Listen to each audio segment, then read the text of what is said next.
Samsung has officially revealed its Galaxy Ring Smart Ring at Mobile World Conference 2024. Initially teased during Samsung's Unpacked event in January, the Galaxy Ring is a health and wellness-focused wearable designed to take on competitors like the Oura Ring. The Galaxy Ring will come in multiple sizes ranging from 5 to 12. Sizes 5, 6, and 7 will have a 17 mAh battery, while sizes 8, 9, 10, and 11 will have an 18.5 mAh battery. The size 12 will house a 22.5 mAh battery. The Galaxy Ring will support Bluetooth LE and Bluetooth 5.4. Samsung Find app has revealed a few more details about the ring. It will have a lost mode, which will let you make the ring blink in order to find it. The Galaxy Ring will employ an LED light. Tipster Yogesh Brar reports that the US pricing will be in the $300 to $350 range, while at India it will be around 35,000 Indian rupees. There will be a monthly subscription under $10 to Samsung Health. Fitbit Premium is $10 per month or $80 for a full year.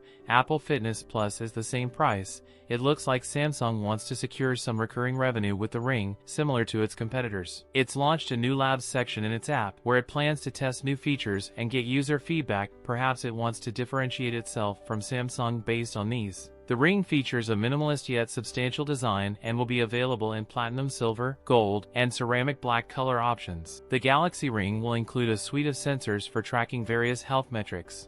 Galaxy Ring tracks heart rate, breathing rate, sleep, and night movement, and can even detect early signs of sleep apnea. Users can also set specific well-being goals and receive feedback on their progress via booster cards, which will be available in the Samsung Health app. The Samsung Galaxy Ring is now listed in the battery widgets section of the Good Lock app with other Samsung devices. Samsung is expected to launch its Galaxy Z Flip 6, Fold 6, and Galaxy Ring at the next Galaxy Unpacked event in July 10th. That's it for today's video. If you enjoyed it, don't forget to like, comment, and subscribe for more content. Thanks for watching, and I'll see you in the next one.